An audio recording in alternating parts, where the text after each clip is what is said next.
প্রত্যেক জায়গায় পলিথিন আছে, এক একটা দোকানে 4 টন 5 টন করে পলিথিন আছে। পলিথিন দিল, আমি তো কাপড় ব্যাগ নিয়ে বেরিয়েছি, কিন্তু তারপর পলিথিন দিছি। কারণ বাজার ব্যবস্থাপনা পরিচালক তারা যদি ওই পলিথিন বাদ দিয়ে অন্য কিছু না দেয় তাহলে আমরা কিনি। বাজার থেকে যত পণ্য কেনেন ক্রেতা তার চেয়েও ঢের বেশি মিলে পলিথিনের। বেশিরভাগ ক্ষেত্রেই এসব পলিথিন মাত্র একবার ব্যবহারের পরেই ফেলে দেওয়া হয় যত্রতত্র, যা পরিবেশ ও মানবদেহের জন্য ভয়াবহ ক্ষতির কারণ হয়ে দাঁড়িয়েছে। তাই 1 নভেম্বর থেকে সারা দেশে সব ধরনের পলিথিন ব্যাগ নিষিদ্ধ করেছে সরকার। 1 নভেম্বর থেকে আমরা কাঁচা বাজারে প্রয়োগ করতে যাচ্ছি। পলিথিন শপিং ব্যাগের বিকল্প প্রথাগতভাবেই আছে। তবে নির্দেশনা অনুযায়ী কি দেশে পলিথিনের ব্যবহার কমেছে? এখন ওদেরও চাহিদা, আমরা মনে করেন আমাদের বেচা শেষ হয়নি। যে সত্য কথা বলতে কি, যে এখনো 2-1 কেজি অবশ্যই আছে। আমাদের কোনো পলিথিন নাই ভাই, কারণ যা আছে এগুলো আগে শেষ করে দিতেছে। গত 50 বছরে পৃথিবীতে মাথাপিছু 1 টনেরও বেশি প্লাস্টিক দ্রব্য উৎপাদন করা হয়েছে। এসব পচনরোধী প্লাস্টিক বর্জ্যের শতকরা 10 ভাগ পুড়িয়ে ধ্বংস করা হলেও বাকি 90%-এরও বেশি পরিবেশকে নানাভাবে বিপন্ন করে তুলছে। উৎপাদনকারী পণ্যের যে কাঁচামাল সেটি আমদানির জায়গাতে ইন্টারভেনশন দরকার, এবং দ্বিতীয়ত কারখানা যেখানে উৎপাদন হয়ে থাকে সেই জায়গাতে ইন্টারভেনশন দরকার। সেই উপর থেকে টপ ডাউনে যদি না আসি, আমরা বটম আপে যদি যাই, এটি ভালো সমাধান আসবে না। তবে বারবার পলিথিন প্লাস্টিকের উপর বিধিনিষেধ তৈরি করা হলেও কেন তা কার্যকর হচ্ছে না? কেন বছরের পর বছর পলিথিনের উৎপাদন বেড়েই যাচ্ছে? 2002 সালে পলিথিন নিষিদ্ধ করে পৃথিবীতে অনেক সুনাম করে এসেছে, কিন্তু আমরা সেই ধরে রাখতে পারছি 2-3 বছর, তারপর ধরে রাখতে পারিনি। 2 দশক পরে আমরা পলিথিন আবার জোরালোভাবে চাইছি যে মার্কেটে যেন না থাকে, আমরা যেন ব্যবহার না করি। কিন্তু যেই প্রক্রিয়া আমরা অগ্রসর হচ্ছি, আমি খুব শঙ্কিত এটা আমাদের হিতে বিপরীত হবে। এইবার যদি আমরা ফেল করি, মানুষ তো বারবার আপনাকে সেই দিবে না। অন্যদিকে ব্যবসায়ীরা বলছে পলিথিন বন্ধের সিদ্ধান্ত দেশে কখনো সুফল বয়ে আনবে না। পলিথিন বন্ধ না করে পলিথিনের সঠিক ব্যবহার এবং রিসাইকেলিং এর দিকে সরকারের নজর দেওয়া উচিত। ভোক্তা যখন পণ্যটা ব্যবহার করে, তারপরে যখন ব্যাগটা সে কোথাও ফেলার জায়গা পায় না, তখন এটা রাস্তাতে আসে। তো সরকারের দায়িত্ব হলো যে সেটা কালেকশন বিন সিস্টেম ডেভেলপ করা, কালেকশন করা, সর্টিং করা, তারপরে সেটা ইউজ করা। তো সরকার এখানে ব্যর্থ হয়ে এটা ব্যান পদ্ধতিতে গেছে, যাতে ব্যান করলে মনে করছে এটা সমাধান হবে। আসলে ব্যান করলে সমাধান হবে না, হয়তো কিছুদিন বন্ধ থাকবে, কিন্তু এটা যে বন্ধ হয়ে যাবে এটা আমি বিশ্বাস করি না যে এটা বন্ধ হবে। আইন হইতে পারে, আইন করেছেন যথেষ্ট, আইন তো অনেক আছে। হ্যাঁ, আইনের দণ্ডনীয় অপরাধও এটা, যিনি ব্যবহার করবেন তিনি অপরাধী। তো আমরা তো সারা বাংলাদেশের সবাই এখন এই আইনে অপরাধী হয়ে গেছি। একটি পলিথিন ব্যাগ বাজার থেকে বাসায়, বাসা থেকে ময়লার ডাস্টবিন অথবা রাস্তার পাশে, সেখান থেকে ড্রেনে অথবা মাটিতে বেঁচে থাকে প্রায় 200 থেকে 300 বছরেরও বেশি সময়, যার কারণে বাড়ছে জলাবদ্ধতা, মাটি দূষণ, পানি দূষণ সহ বিভিন্ন ধরনের পরিবেশ দূষণ। সেই সাথে স্বাস্থ্য ঝুঁকি তো রয়েছেই। গত 1 নভেম্বর থেকে পুরো বাংলাদেশে সব ধরনের প্লাস্টিক পলিথিন ব্যাগ স্বাস্থ্য সুরক্ষার দিকটি বিবেচনা করে সরকার বন্ধের উদ্যোগ নেয়, কিন্তু সেই উদ্যোগটি কতটা কার্যকর হচ্ছে? 2002 সালের 1 মার্চ আইন করে বিষাক্ত পলিথিন উৎপাদন, বিপণন ও ব্যবহার নিষিদ্ধ করে তৎকালীন সরকার। এরপর দেশে পলিথিনের ব্যবহার কমেনি, বরং 2 দশকেরও বেশি সময় ধরে পলিথিনের উৎপাদন ও ব্যবহার বাড়তে দেখা গেছে। পরে সরকার 2010 সালে আরেকটি আইন করে, তাতেও কার্যকর কিছু হয়নি। 2024-এ আবারও পলিথিন বন্ধের আইন হলো, কিন্তু সৃষ্টি হচ্ছে নানা রকম আলোচনা সমালোচনা। প্রশ্ন হলো, দূষণের দিক থেকে কেন বাংলাদেশ সবসময় এগিয়ে থাকে? কেন হারিয়ে যাচ্ছে দেশের প্রাণ প্রকৃতি? কেন মানছে না কেউ আইন? সেসব প্রশ্নের উত্তর খুঁজবো এবারের অনুসন্ধানে। আপনাদের স্বাগত জবাব অনুষ্ঠানে। বসুন্ধরা টিস্যুতে ছাড়ের ছড়াছড়ি। বসুন্ধরা টিস্যু নিয়ে এলো নিশ্চিত ছাড়।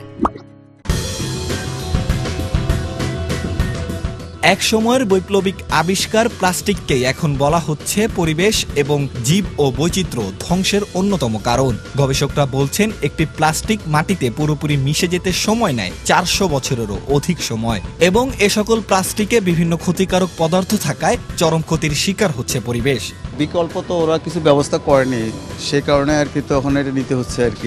তারা যদি বিকল্প করে, আমরা এটা সাধুবাদ জানাই জিনিসটাকে। যে জায়গায় অসাধু চক্র, সিন্ডিকেট, যে জায়গায় পলিথিনের কারখানা, কারখানা বন্ধ করতে হবে আপনার, তারপরে যেন দোকানে বন্ধ হবে। সরকারের নির্দেশনা অনুযায়ী অক্টোবর মাসের 1 তারিখ থেকে দেশের সকল সুপার শপগুলোতে বন্ধ হয় সব ধরনের পলিথিন ব্যাগের ব্যবহার। পলিথিন ব্যাগের বিকল্প হিসেবে এ সকল সুপার শপগুলোতে ব্যবহার হচ্ছে পাট, কাপড় ও নেটের ব্যাগ। তবে ক্রেতাদের অভিযোগ, আগে যে ব্যাগগুলো সুপার শপ থেকে ফ্রিতে দেওয়া হতো সেগুলোর জন্য এখন দিতে হচ্ছে বাড়তি টাকা।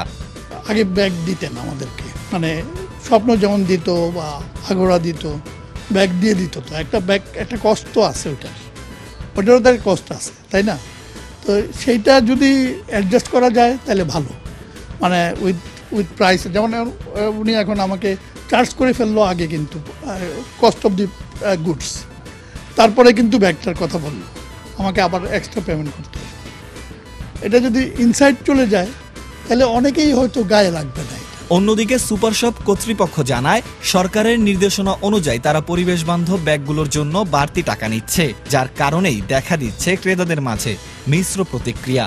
অনেকেই জানে না যে আসলে সুপার শপ থেকে আমাদের যে ব্যাগগুলো বা পলিথিনগুলো উইথড্র করা হয়েছে, তো ওনারা বাইরের সাথে, বাইরের যে লোকাল শপ আছে ওইটার সাথে সুপার শপে একটা কম্পেয়ার করছে যে বাইরে তো আমরা গেলে পাচ্ছি, কিন্তু আপনাদের এখান থেকে তো আমাকে ব্যাগ পারচেস করে নিতে হচ্ছে। যেখানে হঠাৎ করে ব্যাগের উপর একটা চার্জ দেওয়া হয়েছে, সেক্ষেত্রে সুপার শপের দিকে মানুষজন একটু অনাগ্রহিতা একটু বেশি করবে, এটা স্বাভাবিক। রাজধানী এবং দেশের প্রতিটি জেলার সুপার শপগুলোতে পুরোপুরিভাবে পলিথিন ব্যাগের ব্যবহার বন্ধ হলেও এলাকার ছোটখাটো দোকান অথবা বড় বড় বাজারগুলোতে কিন্তু এই চিত্রটা একেবারেই উল্টো। রাজধানীর সব বাজারগুলোতেই বিক্রেতারা পলিথিনের ব্যাগ নির্দ্বিধায় ব্যবহার করছে। বিক্রেতারা জানান, সরকারের সিদ্ধান্তকে সাধুবাদ জানালেও বিকল্প এখনো কোনো কিছু না আসায় তারা পলিথিনই ব্যবহার করছে। ভদ্রলোক যদি জানে নিয়ম যে ব্যাগ আনা লাগবে, আপনি কেন পলিতে দিলেন না? ওটা উনিও বলে নাই উনিও আমাকে বলে নাই আমি ব্যাগ নিব না, আর আমার থেকে অল্প কিছু ছিল বিদায় আমি ওনাকে দিয়ে দিলাম। আপনি কি জানেন এটা পুরোপুরি নিষিদ্ধ বাংলাদেশে? বর্তমানে নিষিদ্ধ আমি শুনছি। বা এই যে আপনার দোকানে তো সব কিছুই পলিথিনে, তো পলিথিন কি নিষিদ্ধ আপনি জানেন? জি অবশ্যই, শেষ পর্যায়ে এগুলা এই জন্য ইউজ করতে হয়েছে। তো দেখলাম এখান থেকে সব কিছু, মানে সব কিছুই পলিথিন। প্রতিরোধ তো এখনো আসেনি ভাই, নেক্সট যেটা আসবে ওটার জন্য অপেক্ষা করতে আছি, ওটা আসলে আমরা ইউজ করবো আর কি। শুধুমাত্র কাঁচা সবজি, মাছ, মাংস নয়, পলিথিনে করে রাজধানীর হোটেলগুলোতে বিক্রি হচ্ছে ভাত, ডাল, তরকারি সহ নানান খাবার। ভাই কি কি কিনলেন? কিনলাম ভাত, তারপরে চিংড়ি ভর্তা, সবজি, ডাল, এগুলো সব তো দেখলাম মানে পলিথিনে। হ্যাঁ পলিথিনে দিস। প্রতিদিন পলিথিনে নেন? হ্যাঁ পলিথিনে নিই, এখানে 5টা বক্সে দেয়। সব পলিথিন? হ্যাঁ। আপনি কি জানেন পলিথিন নিষিদ্ধ বাংলাদেশে? নিষিদ্ধ, কিন্তু এদিকে ব্যবহার হচ্ছে, সবাই করতেছে, এই জন্য আমরা নিতেছি। আমরা তো এটা ভুক্তভোগী, আমরা তো খেতে, আমাদের তো কোনো এর প্রতি নেই। পলিথিন তো নিষিদ্ধ, তারপর আপনারা খাবারগুলো কেন পলিথিনে দিচ্ছে? ভাই যারা কিনে রাখছিলাম অল্প আছে, এটি শেষ হলে আর আমরা ব্যবহার করবো না। এরপর ওই ভুট্টার টিস্যু পেপার বা কাগজের ঠোঙ্গা। ঠোঙ্গা কি তরকারি দিতে পারবে না? ওইটিতে ওই যে ভুট্টার পেপার ছোট গলি লামছে, ওইটি দিব। ওইটির দাম বেশি নেই, ওইটিতে এখন বাজারে হয় না, তুলি আসলে ওটি ব্যবহার করুন। আবার বেশিরভাগ ক্রেতারাও এখনো সচেতন হননি, কোনো রকম ব্যাগ ছাড়াই ক্রেতারা আসছে বাজারে, যার কারণে বাধ্য হয়ে সকলে ব্যবহার করছে নিষিদ্ধ পলিথিনের ব্যাগ। না, ক্রেতারা ব্যাগ নিয়ে আসে না তো, অনেকে খালি আসে, এই কারণে আমাদেরকে একটা পলিথিনে করে দিতে হয়। আছে বর্তমানে মার্কেটে পলিথিন, এই পলিথিনে করে দিতে হয়। পলিথিনের দাম কিরকম? 1 কেজি? 1 কেজি 220 টাকা, 230 টাকা বিক্রি করে পলিথিন। ওই বিক্রি করে? এটা বিক্রি করে মার্কেটের মধ্যে বিক্রি করে, এমনি রোডের পাশেও বিক্রি করে, দোকানদাররা সব জায়গায় বিক্রি করে। ব্যাগ নিব মানে একটু বাজার করার পরে বড় ব্যাগ নিব, ঠিক আছে?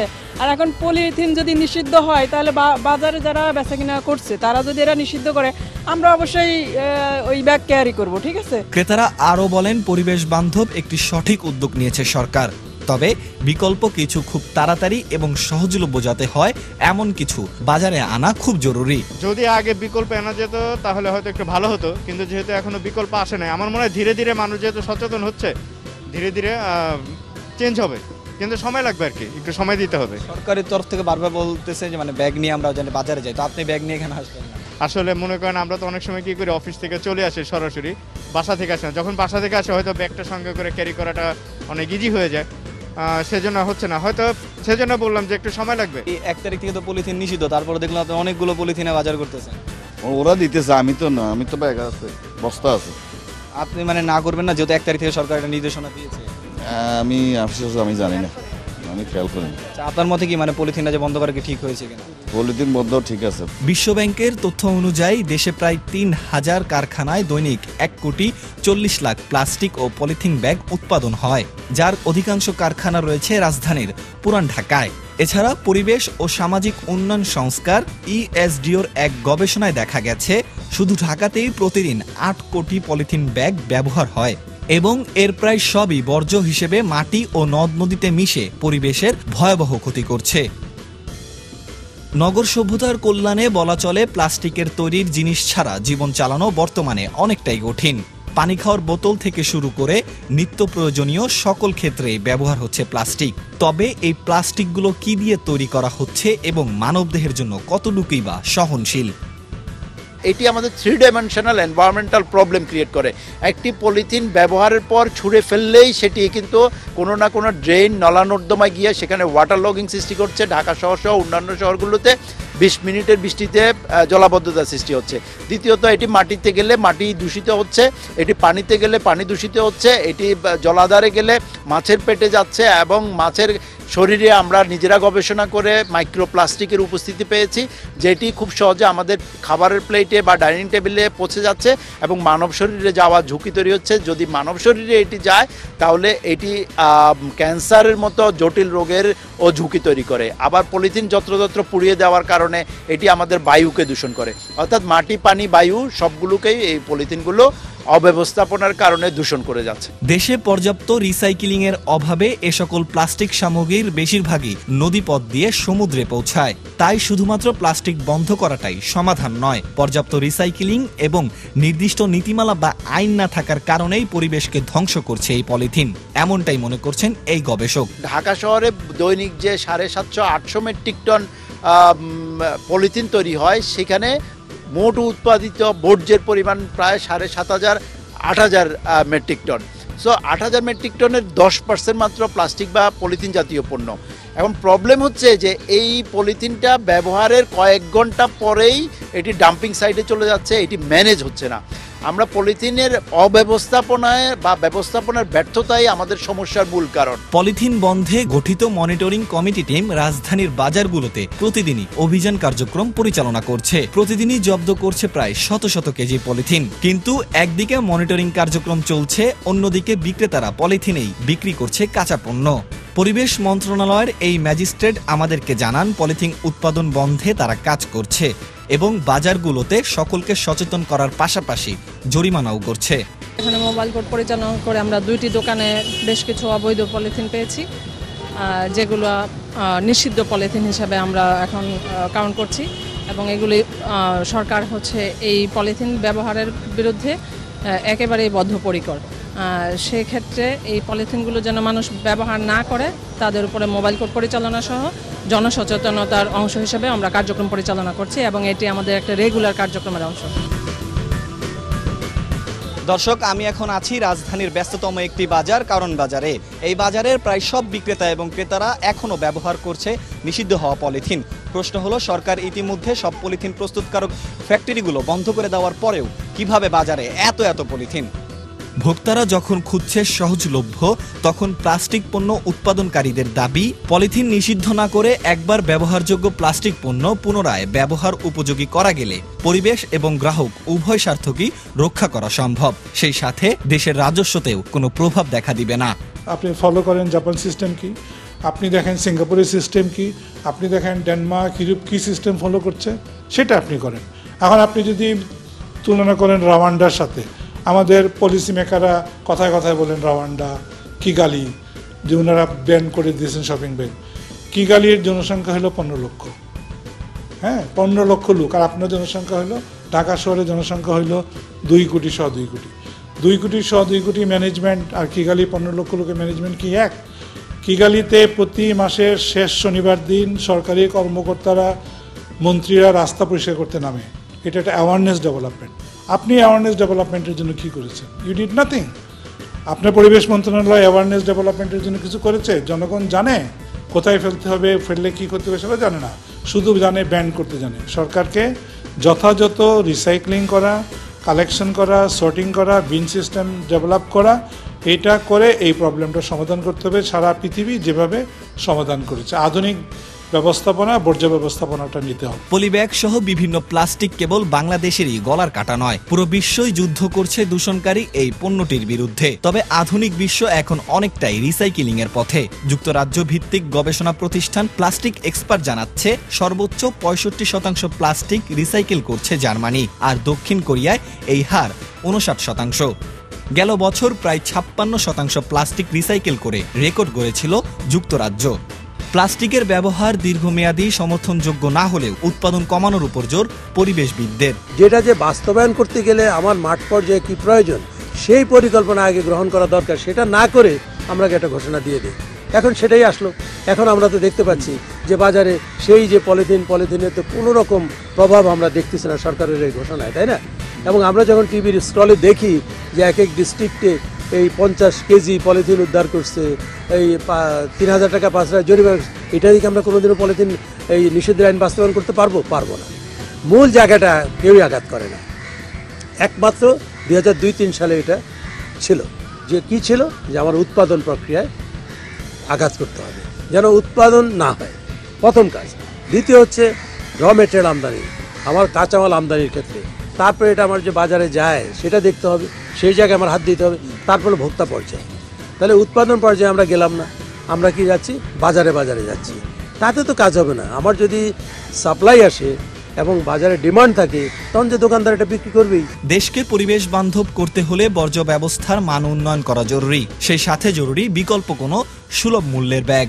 কি নিয়ে বাজার করব এইটি নিয়ে আমাদের মাথা ঘামানোর আমার মনে হয় কোনোভাবেই খুব বেশি দরকার নাই। কারণ আমরা যদি শুধুমাত্র এই ব্যবস্থাপনায় গার্মেন্টস ইন্ডাস্ট্রিগুলোর সহযোগিতা নিতে পারি, বিজিএমইকে ডেকে বললেই হলো, তাদের 10টা ইন্ডাস্ট্রি থেকে বাজারগুলোতে প্রয়োজনীয় ব্যাগ সরবরাহ করলেই ইন্টেরিয়াম টাইমটা আমরা সমাধান করতে পারি। খেয়াল রাখতে হবে যে পলিথিনের, আমি আগে বলেছি যে ক্যারেক্টারের ভিতরে একটি আছে তরল বা ভিজা জিনিস পরিবহনের সক্ষমতা। সো আমাদের খালি কাপড়ের তৈরি বা পাটের তৈরি ব্যাগে হবে না, আমাদেরকে বায়োপ্লাস্টিকের কথাও চিন্তা করতে হবে। অর্থাৎ পলিথিনের একই রকম ক্যারেক্টারিস্টিক্স, কিন্তু এটি পরিবেশ বান্ধব এবং ডিগ্রেডেবল। আমি কিন্তু পলিথিন নিষিদ্ধের আইন কঠোরভাবে বাস্তবায়ন হোক, পলিথিন বাজার থেকে আমাদের উঠে যাক, এটা কিন্তু আমি একজন আমি এটা চাই। কারণ আমি নিজে যখন এই আইন প্রণয়ন তখন অধিদপ্তরে ছিলাম, এখনও আমি যখন একটা পরিবেশ কর্মী, আমি এটা চাই। এবং এটার যে কি ক্ষতি আমরা সাদা চোখে যেটা দেখি সেটা হলো কি, আমাদের নালা নর্দমা খাল বিল বন্ধ হয়ে যায়, বা আমাদের কৃষি জমি নষ্ট হয়। কিন্তু তার চেয়েও ক্ষতি হচ্ছে এই পলিথিন খাদ্য চক্রের মাধ্যমে আমাদের শরীরে প্রবেশ করতেছে। শুধুমাত্র সরকারিভাবে নয়, সচেতন হতে হবে আমাদের সকলের। আমাদের দেশের পরিবেশ রক্ষা করা আমাদের দায়িত্ব। তাই দেশকে ক্ষতি করা কোনো জিনিস ব্যবহার না করাই উত্তম বলে মনে করছেন সংশ্লিষ্ট সকলে।